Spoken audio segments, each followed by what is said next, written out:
Good afternoon, everybody. Welcome back to the Daily Vivaldi Edit with me, Adrian Chandler, Artistic Director of La Serenissima.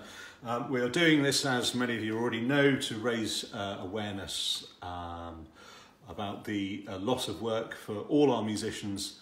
So if you're feeling generous, please do go and make a donation to our campaign raising money to help musicians of Serenissima. I'm sure the link will appear on your screen somewhere. Today we are looking at the fourth concerto of Opus 4, La Stravaganza. If we look at our trusty 17th century Italian-English dictionary, the Torriano, if you look up Stravaganza, he says very simply, extravagance.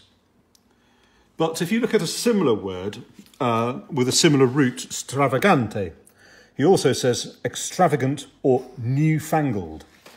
I think there are all sorts of crazy ideas that Vivaldi brings out in these concertos. And the start of this concerto is certainly lulls you into a false sense of security, because it's quite, for Vivaldi, it's quite four-square.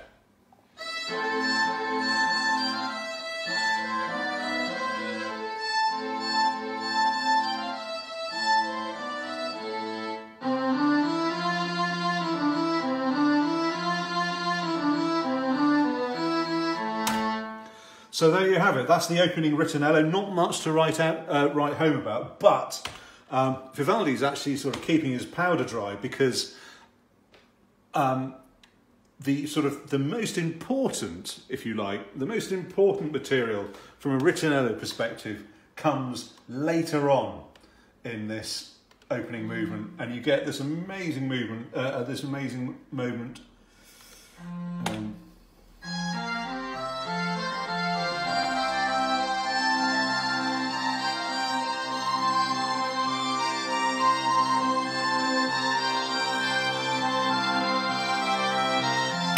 So there you go.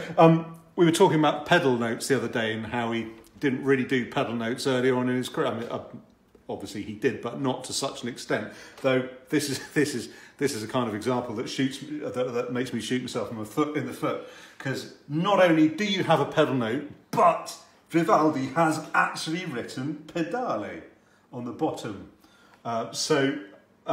This instruction, I can only think, is directed to the organist.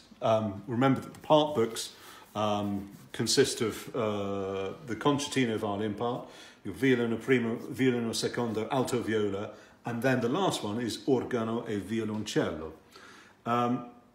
The instruction to use a pedal in a concerto is, I mean, it's certainly extravagant. Is certainly living up to the title of Stravaganza, particularly as it was certainly not a given that Italian organs of this period actually had a pedal board. So this is very, very unusual. And every time it comes back, he writes it every single time, pedale, pedale. It's a brilliant opening movement. It's, again, as with so much of the Opus 4, in terms of technique, there's not a huge amount to write home about it. It's all, I mean, it's all very well written, sits under the fingers beautifully, yeah, it's not going to challenge anybody particularly. But musically speaking, it's fantastic. The solo movement, the slow movement is, it's incredibly well written. It's very beautiful.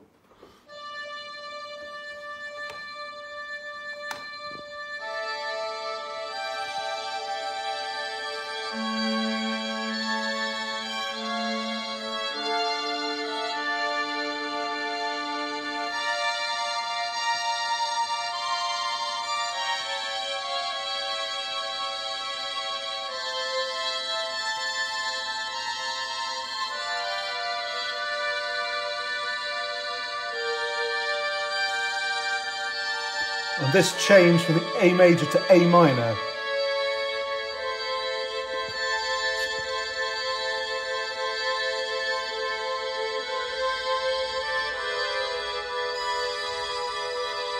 That's a particularly beautiful clash right on that downbeat. Very unusual that you actually have the first violins playing in double stops there. Again, very extravagant for the. I mean, okay, if you compare it to Strauss tone poems, it's really not very extravagant. But you know, for the middle of the 1710s, this is pretty unusual, guys. And I mean, practically every bar in the slow movement, he's throwing something at you. I mean, it's just an incredibly beautiful movement. And then to finish off, you get an amazing finale with a cracking sequence halfway through.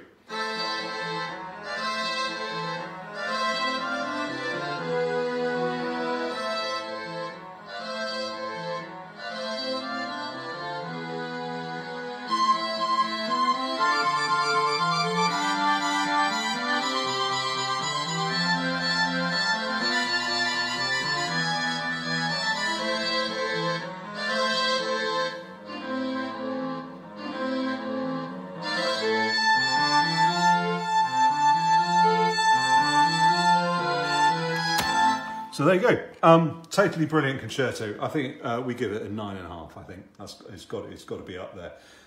Total genius at work. Not, as I say, nothing particularly hard. There's a very interesting. We were talking about reverse pedal notes yesterday. Towards the end, where you have a sort of E pedal in the solo fiddle, and he sticks a pattern on the top of that and underneath it in the descending bass. My feeling is if this had been written 20 years later, he would have created some kind of funky barrelage pattern around the open E string, would have had the open E going right the way to the end. As in, for instance, the Senza Cantine concerto, the concerto where you're not allowed to use the E string. There's an amazing barrelage passage in that. No, it's a great concerto. 9.5. There you go. Hope you all had a good weekend.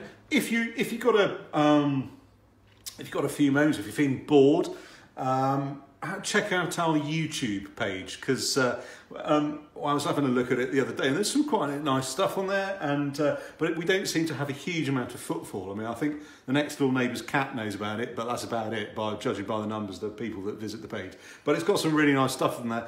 Also, some stuff from our not forthcoming release, the release after that, which will be out in February, some Scarlatti and some Vivaldi. So there you go. On Monday, we will be looking at the post horn concerto. See you then.